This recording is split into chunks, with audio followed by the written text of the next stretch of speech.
नियम से मन में समता रहेगी। जैसे आप लौकिक जीवन में त्रिफला का सेवन करते हैं तो शरीर ठीक रहता है।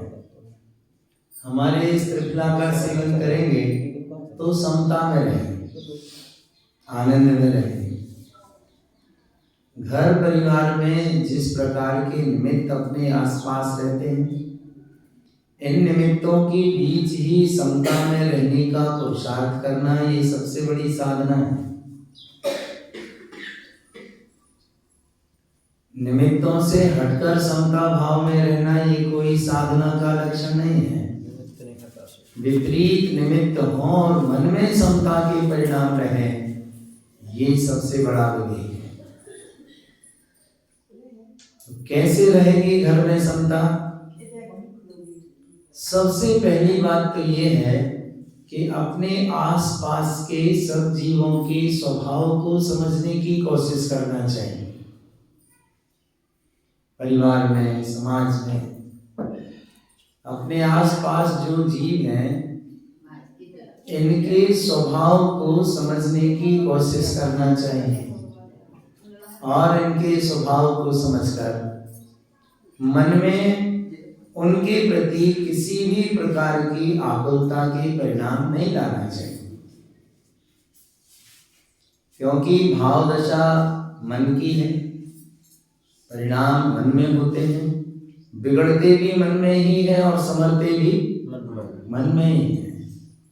तो जब मन में परिणाम बिगड़ते हैं तो कर्म के बंधों की तीव्रता चलती रहती है, कर्म बंधन तेजी से होता रहता है। और उसी मन में जब परिणाम संभलते हैं तो जीव के सुख का मार्ग बनता है। और समता मन में रखनी है। कैसे रखनी है? कोई जीव है, कोई वस्तु है, अपनी इच्छा है। कोई जीव है संयोगी, कोई पदार्थ है और अपनी इच्छा है। तो अपन क्या सोचते हैं कि अपनी इच्छा के अनुसार सब होता रहे तो बहुत अच्छा है। जीव के सुखी होने के दो ही उपाय हैं।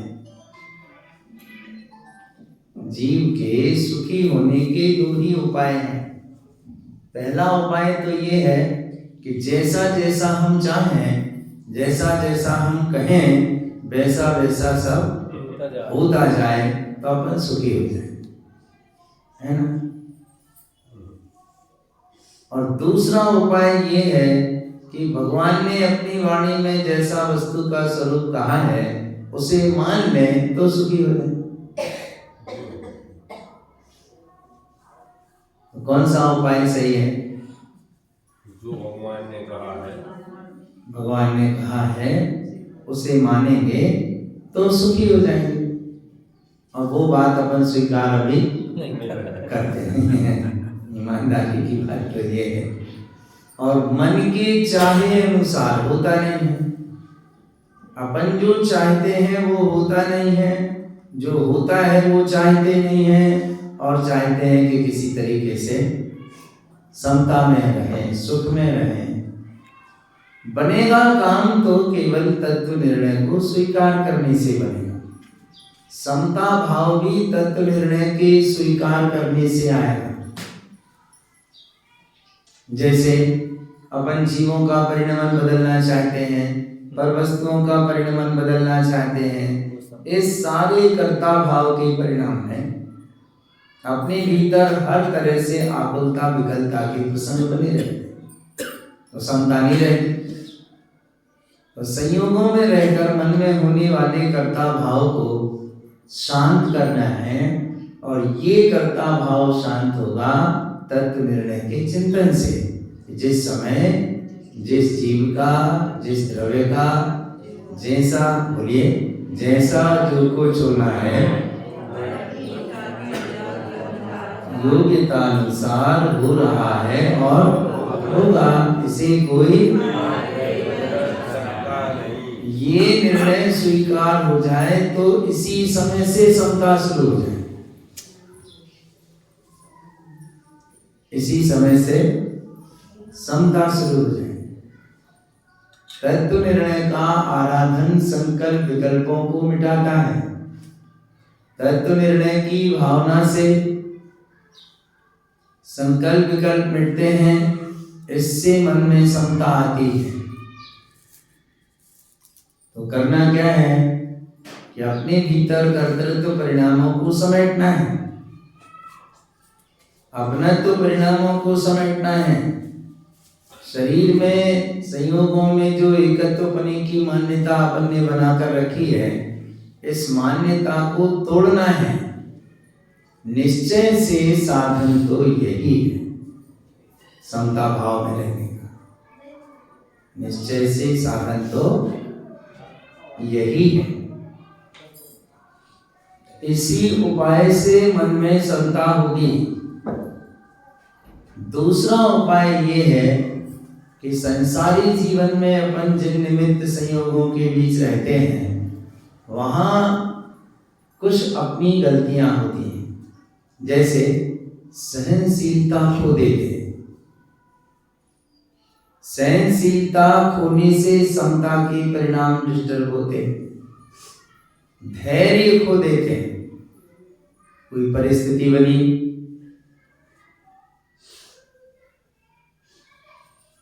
किसी भी प्रकार की घटना घटी, कोई परिणमन हुआ और अपन अधीर हो उठे। अधीर होने से भी समता के भाव गड़बड़ होते हैं। तो समता रखने के लिए क्या करना? इन चीजों को सावधानी से ध्यान में रखने की जरूरत है। और ये हमारा त्रिफला है, इसे गांठ में बांध लीजिए। एक छोटी सी पुड़िया है, जेब में रख लीजिए। सुबह शाम चुटकी चुटकी भर खा लिया करें। पुड़िया दे दें, खाएंगे। लेकिन एक बड़ी समस्या है, आजकल आदमी फ्री की दवाई में विश्वास नहीं करते, है ना। आपको कोई आयुर्वेदिक डॉक्टर कह दे कि साहब थोड़ी सी ऐसी 2-3 पत्ती मिला के, काली मिर्च डाल के, सौंठ मिला के और युक्ति बता दें कि ये काढ़ा बना के पी लेना, तो आपने को उसकी बात का विश्वास कम होता है या नहीं होता। कहाँ ले जाएंगे? बड़े डॉक्टर के पास, बड़े अस्पताल। बड़े अस्पताल में क्या करेंगे? चेकअप कराएंगे। अब वो डॉक्टर लिखेगा ये चेक करवाना है 2000 रुपये, ये चेक करवाना है 1000 रुपये, ये दवाई खाना है 200 रुपये, फिर ये चेक इन करवाना है 3000 रुपये। दिन भर लग गया चेकिंग में और 10-12 हजार रुपया जेब का वजन हल्का हो गया। और जब 10-12 हजार का वजन हल्का हुआ तो अपनी आधी तबीयत तो वैसे ही अच्छी हो जाती है। आधी सी तबीयत तो वैसे अच्छी हो जाती है कि भैया नहीं, आप थोड़ा आराम सा महसूस हुआ, अच्छा डॉक्टर है, अच्छा अस्पताल है। तो ये मन का ऐसा भ्रम है, बजाय ये औषधि के अस्पताल के चक्कर लगाने के, हम लोगों की दवाई का सेवन करिए, उससे तन भी ठीक रहेगा और मन भी ठीक रहेगा। बस ये है कि हमारी दवाई बिना पैसे की है और विश्वास करेंगे तो फायदा भरपूर करेगा। विश्वास करेंगे तो फायदा भरपूर करेगी और विश्वास नहीं करेंगे तो 1% भी फायदा नहीं होगा। माने इस दवाई की कीमत है श्रद्धा और विश्वास। हमारी पुड़िया की कीमत है श्रद्धा और विश्वास। अगर मन में श्रद्धा है कि नहीं ये बात हमारे काम की है, ये पुड़िया हमारे मतलब की है, तो आज से ही फायदा लगना शुरू हो जाए। और हमारी पुड़िया में 3 चीजें, 3 चीजें हैं। इस पुड़िया को जेब में रखो और सुबह शाम थोड़ा थोड़ा एक रत्ती भर सेवन करते हो। आधी चम्मच नहीं खाना, ज्यादा हो जाएगी, इतनी सी एक रत्ती भर। और ये 3 चीजें हैं हमारी पुड़िया में, सहनशीलता, धैर्य और विवेक। कितनी चीजें हैं? 3 चीजें। पिछली बार आए थे तब भी बढ़िया देख गए थे, याद है? या और कहीं दी होगी वो सुना होगा। 3 चीजें हैं, सहनशीलता, धैर्य और विवेक। और ये 3 चीजें रहेंगी तो नियम से समता रहेगी। घर परिवार में, समाज में समता के भाव रखने के लिए ये बढ़िया रामबाण औषधि है। और 3 चीजें हैं, औषधि है, इसका सेवन बराबर करना है। सुबह शाम थोड़ा आत्मनिरीक्षण करना है। और जैसे बाहर के त्रिफला को आप पानी के साथ सेवन करते, हमारे इस त्रिफला को समता के जल से सेवन करना है। और जहां ये 3 चीजें होंगी नियम से, वहां समता के भाव भी होंगे। जीवन और मन तब डिस्टर्ब होता है जब अपन सहनशीलता से चूक जाते हैं, धैर्य खो देते हैं, विवेक खो देते हैं।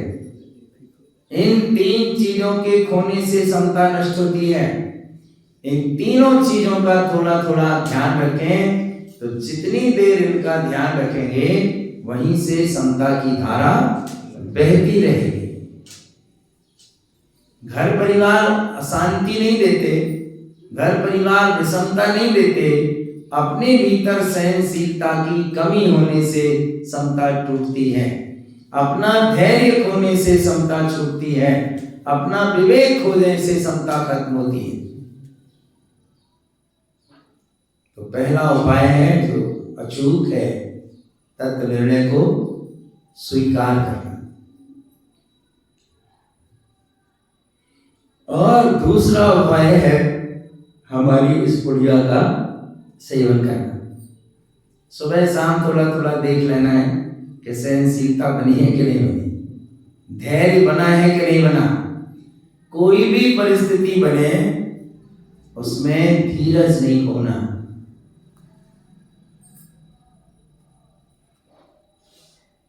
एक राजा था,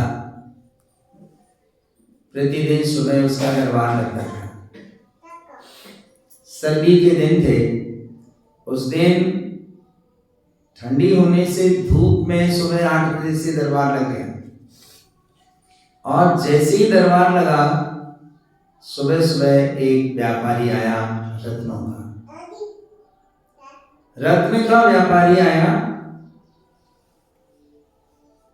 उसने एक टेबल पर कुछ रत्न रखे, कुछ छोटे कुछ बड़े, एक सबसे बड़ा।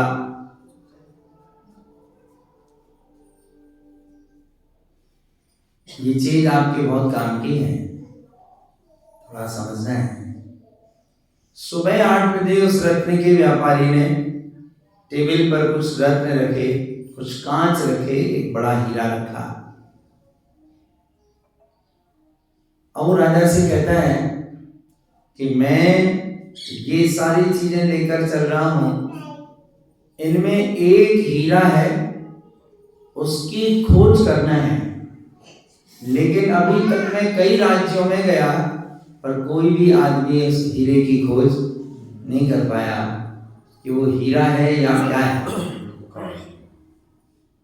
और अगर खोज कर ली, ये बता दिया कि ये क्या चीज है, सबसे बड़ा पत्थर का, अगर ये क्या है ये बता दिया तो मैं इस हीरे के बराबर इसको प्रमाण मान के राज्य में इसको समर्पित कर दूंगा।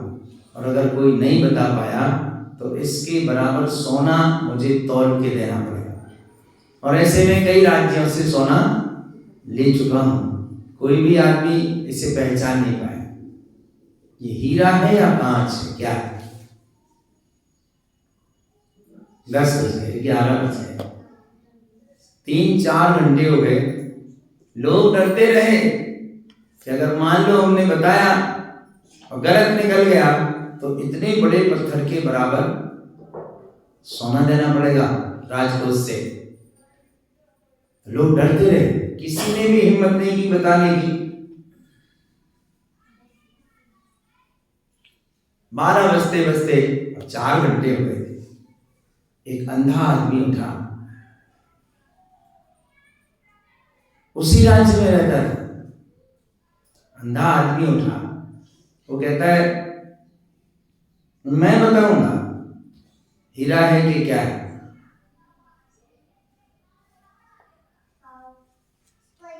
अब अंधा आदमी, आंख वाले पहचान नहीं पा रहे और अंधा कह रहा है मैं पहचानूंगा। उसके आत्मविश्वास को देखकर राजा ने अनुमति दे दी कि ठीक है, क्या नहीं बता पाएगा तो सोने ही तो देना है ना।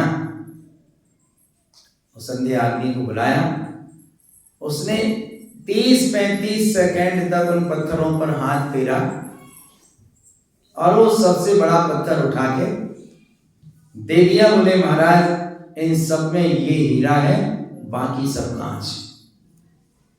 30 सेकंड फैसला दे दिया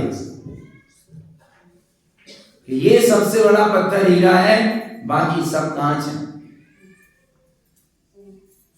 लोगों में आश्चर्य। महाराज ने उस व्यापारी से पूछा, बोले भाई ये हीरा है, हमारा सूरदास कहता है। व्यापारी ने कहा हाँ महाराज ये यही हीरा है, बाकी सब कांच है। उसने वो हीरा राजकोष में जमा कर दिया, राजकोष में जमा कर दिया। अब पूरी जनता में और राजा में एक ही सुखुगाहट कि आखिर इस अंधे आदमी ने पहचाना कैसे। आंख वाले नहीं पहचान पाए और ये अंधा आदमी पहचान गया। आखिर इसके पास कौन सी युक्ति है कि बिना आंख के इसने हीरे को पहचाना। लोगों ने पूछा, राजा ने भी पूछा कि तुमने समझा कैसे कि ये हीरा है और बाकी सब कांच है। उस सूरदास ने कहा महाराज बहुत सरल तरीका है, बहुत सरल उपाय है।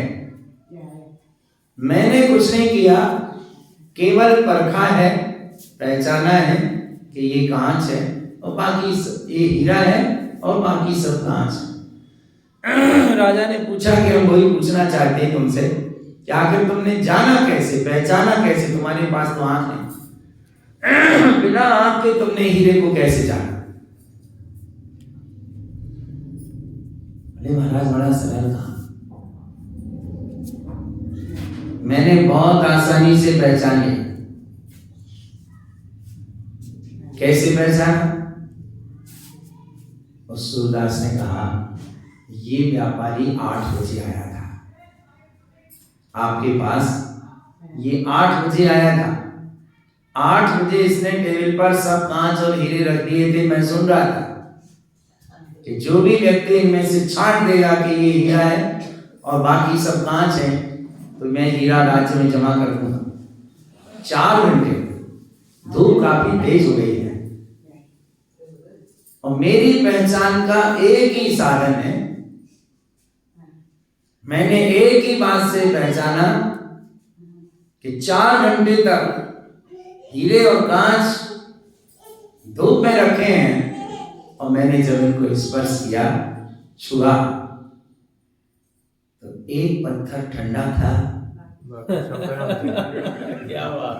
और बाकी के सब गर्म थे। बस मैंने पहचान लिया कि जो ठंडा है वो हीरा है और जो गर्म हो गए हैं वे कांच है। धूप में जो ठंडा बना रहे वो हीरा। बोलो श्री गुरु महाराज की जय। परिस्थितियों की धूप है, कर्म के उदय की धूप है। इस विषम कर्म के उदय में, परिस्थितियों में भी जो शांत रहेगा, शीतल रहेगा, ठंडा रहेगा वो हीरा है। जो चल विचल हो जाएगा वो कांच है। जिसके परिणाम बिगड़ेंगे वो कांच है, जिसके परिणाम संभले रहेंगे वो हीरा है। कैसे बन के रहना है? हीरा बन के रहना है। अपने पास तो जवाहर भी है ना, हीरा तो हीरा ही है, कटेरा में तो जवाहर भी है। बताओ, खुशी की बात है भाई, हीरा भी है, जवाहर भी है, सब है। ये जीवन का आनंद है। हीरा बन के रहो, जवाहर बन के रहो, धूप में भी शीतलता बनी रहे, ये जिंदगी का महाराज जी 21 वर्ष से सोता नहीं है, 21 वर्ष हो गए हमारे सोता नहीं है, 21 वर्ष। और समाज भी सब जानती है कि 21 वर्ष से बहुत कोई आगे कुछ नहीं कर रहे हम भैया। हम यही कह रहे हैं कि कर्म के उदय की परिस्थितियों में भी सावधान शीतलता बनी रहे, समता बनी रहे, धीरज बनी रहे। जय विवेक है, कोई कुछ करने वाला नहीं है। एक एक समय का परिणमन क्रमबद्ध, निश्चित और अटल है, इसे कोई टाल फेर सकता नहीं। स्वीकार करो, आनंद में रहो। क्या रखा है जिंदगी में? जब सारा परिणमन होना ही है, कोई कुछ कर नहीं सकता, फिर हाथ में क्या है? सुखी रहना है ना, समता में रहना है, तो इस सिद्धांत को स्वीकार करना है, इस बात को मानकर चलना है कि कोई भी परिस्थिति बने, कैसी भी धूप खिले, लेकिन मेरा हीरा शीतल बना रहे, मेरे मन में समता बनी रहे, मेरे मन में शांति बनी रहे। ये जीवन जीने का आनंद है। और दूसरा प्रश्न था कि किसी के प्रति राग द्वेष के भाव पूर्व संस्कार के कारण आते हैं या इसी भाव के निमित्त से। हमने रात में आपको बताया था कि राग द्वेष के परिणाम निमित्त कर्म के होते हैं चारित्र मोहिनी। निमित्त चारित्र मोहिनी का है, लेकिन परिणाम जीव के, कर्म के परिणाम नहीं होते, कर्म में परिणाम नहीं होते। कर्म जड़ अचेतन में है, लेकिन जीव भाव में। भाव कहाँ होंगे? कर्म में कि जीव में? कहाँ होंगे भाव? जीव में होंगे। कर्म का उदय भाव होने में निमित्त मात्र है।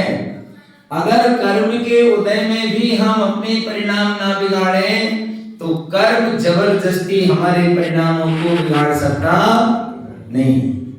फिर से, अगर चारित्र मोहिनी कर्म के उदय में भी हम अपने परिणाम ना बिगाड़ें, उससे तन्मय ना हो, उसके उदय में अपने परिणाम खराब ना करें, तो कर्म का उदय हमारे परिणामों को बिगाड़ सकता नहीं।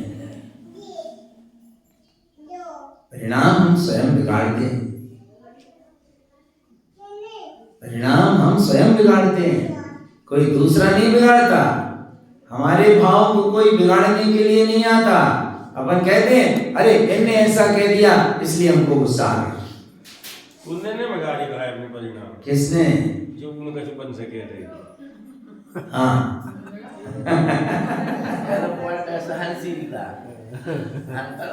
माने किसी ने कुछ कह दिया और अपने परिणाम बिगड़ गए, तो अपन ने क्या मान लिया कि इनने कह दिया ऐसा इसलिए हमारे परिणाम बिगड़ गए। तो सामने वाले ने कह दिया तो उसने बिगाड़े क्या अपने परिणाम, या अपन ने खुद बिगाड़े? महाराज जी जब कोई सुने ने, तब व्यक्ति के जो 1000 व्यक्ति हम 100 पत्र डाल चुके हैं थे सब में, लेकिन कोई सुने। 10 लक्षण पर्व में जो कहानी पढ़ते हो उसका ध्यान करो। करते निकारे तन बिदारे, बैर जो ना ता धरे, जे किए पूरब करम खोटे, सहे क्यों नहीं जियरा। किसी का दोष नहीं, ना दुनिया में कोई संभालने वाला है और ना दुनिया में कोई बिगाड़ने वाला है। अपने ही परिणामों से अपना बिगाड़ होता है और अपने ही परिणामों से अपना सुधार होता है। ये तो सब नैमित्तिक व्यवस्थाएं हैं जो कहने सुनने में आती हैं, इनमें समाधान नहीं है। समाधान तो अंतरंग में चलने में ही होगा, कोई कुछ नहीं कर सकता। हर जीव के कर्म के उदय में जो लिखा है वो निश्चित है, उसे कोई बदल सकता नहीं। करुणा नाम की चीज न होती कहाँ की, करुणा न कहलाई। धर्मी जीव का जीवन, धर्मात्मा जीव का जीवन दया, करुणा, मैत्री, प्रेम, वात्सल्य से सराबोर होता है। अज्ञानी का जीवन नहीं होता। अज्ञानी ना करुणा को समझता, ना दया को समझता, ना वात्सल्य को समझता। समझने की क्षमता केवल धर्मी में होती है, ज्ञानी में होती है, विवेकवान में। अज्ञानी जीव अगर इन सब चीजों को समझने लगे तो फिर धर्म और अधर्म में फर्क ही क्या बचेगा? ज्ञान और अज्ञान में अंतर ही कहां बचेगा? इंसान है, मनुष्य है, मानवता उसका स्वरूप है। करुणा, क्षमा, अहिंसा, दान मानवता की ये पहचान, ये मानवीय गुण है। और मानवता के नाते ये सारी चीजें यदि व्यक्ति में नहीं है तो वो इंसान भी नहीं।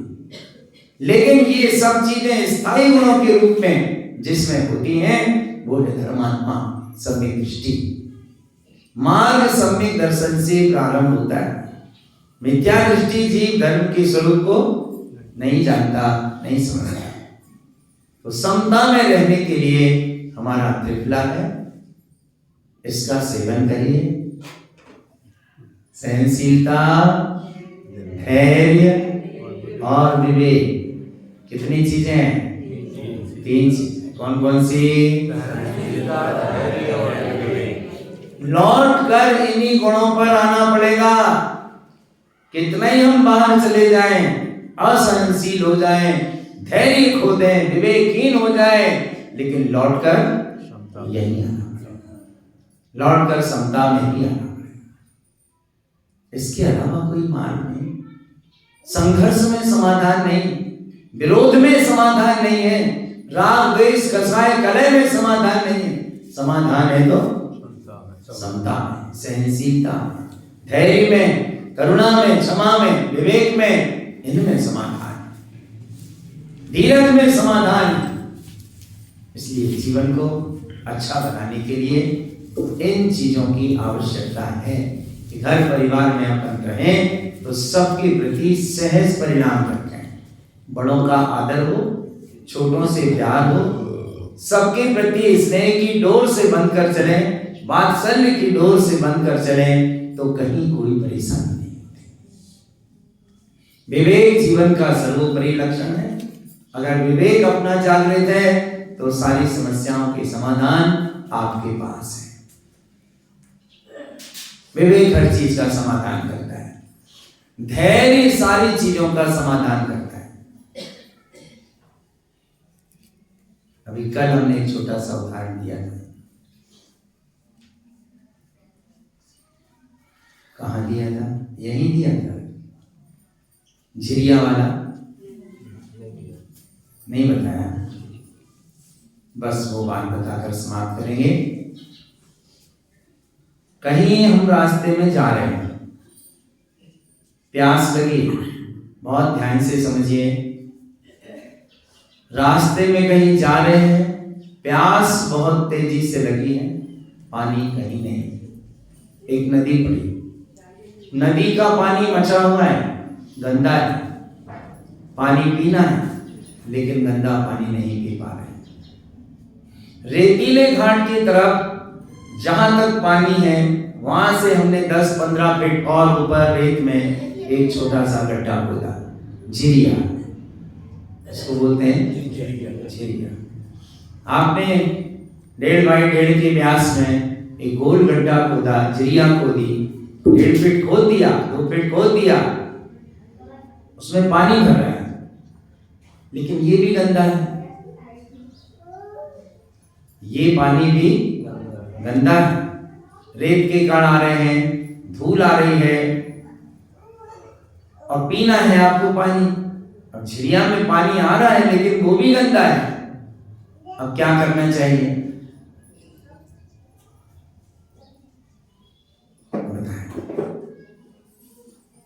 झिरिया में पानी आ रहा है, रेत है, धूल है, पानी पीना है, अभी गंदा हो रहा है और पानी पीकर ही जाना है।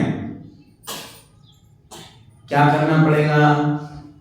या तो में छन्ना लगाओ, छान के साफ शुरू कर दो, नहीं तो उसे हटके छन्ना में भी साफ नहीं होगा ना, गंदा पानी तो छन्ना में भी आएगा। थोड़ी देर में थोड़ी देर में पड़ा तो पानी को शांत हो जाए। मतलब तो है कि धैर्य रखो।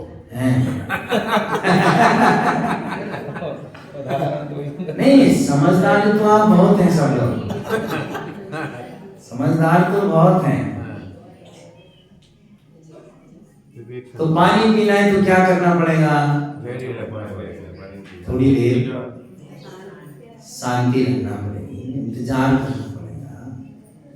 जरा सी देर शांति रख के बैठेंगे तो वो पानी धीरे धीरे शांत हो जाएगा, सारी गंदगी नीचे बैठ जाएगी, पानी साफ हो जाएगा। इसका मतलब परिस्थितियां बने तो थोड़ा इंतजार करें, परिस्थितियां बने तो थोड़ा इंतजार करो, थोड़ी देर शांत होकर बैठ जाओ। चाले करते रहने से पानी शांत नहीं होगा ना निर्मल होगा, शांत बैठना ही पड़ेगा, धीरज रखना पड़ेगा, इंतजार करना पड़ेगा तो पानी साफ होगा और प्यास बुझेगी। जिंदगी में भी परिस्थितियों का पानी मचता है, कर्म के उदय से पानी मचता है, तो क्या करना चाहिए? चाले करते रहना चाहिए, कुछ कुछ करते रहना चाहिए। अपने मन के समाधान नहीं है, ये वस्तु स्वरूप का समाधान है। ये पानी मचा है, परिस्थितियां विषम बनी हैं, तो आकुलता करने से पानी शांत नहीं होगा, मन शांत नहीं होगा। क्या करना पड़ेगा? थोड़ी देर धीरज रखना पड़ेगा, शांत होकर बैठ जाओ, धैर्य रखो, धीरज रखो, तो पानी अपने आप निर्मल हो जाएगा, परिस्थितियां अपने आप चली जाएंगी और हम चाले करते रहेंगे, कुछ ना कुछ करते रहेंगे, तो ना इधर का सुख भोग पाएंगे और ना उधर का सुख भोग पाएंगे। आकुलता व्याकुलता और परेशानी में ही सारा तन मन धन लगा है। ये जिंदगी देख लो सामने सबका सब, कौन क्या कर पा रहा है? आखिर अपना कर्म का परिणाम अपने को ही भोगना पड़ रहा है, कोई हाथ नहीं लगा पा रहा, लगा भी नहीं पाएगा, कोई कुछ कर भी नहीं पाएगा। अपना धीरज ही काम में आएगा, अपनी सहनशीलता काम में आएगी, अपना विवेक काम में आएगा। हमारी त्रिपुरा की पुड़िया पास रखिए, बहुत काम की चीज है। कितनी चीजें हैं? 3। कौन कौन सी? सहनशीलता, धैर्य और विवेक। समता के पानी से एक एक रत्ती भर सुबह शाम खाना है, सुबह शाम देखते रहना है कि सहनशीलता आज रही कि नहीं रही, धीरज कितना रखा कितना खोया, विवेक कितना खोया कितने विवेक से काम लिया, प्रतिदिन सुबह शाम चिंतन करना है। और अगर इनका पालन किया तो जिंदगी में कभी आकुलता नहीं होगी, समता प्रति समय बनी रहेगी। इन चीजों का ध्यान रखना है, इन गुणों का अपने जीवन में पालन करना है। मनुष्य जन्म इन सारे गुणों के साथ ही सफलता का आधार बनता है। जीवन बहुत दुर्लभ है, इन सद्गुणों के साथ अपने जीवन को मंगल में बनाएं, आनंद में बनाएं। यही श्री गुरु का आप सबके लिए मंगल है। गुरु महाराज की जय।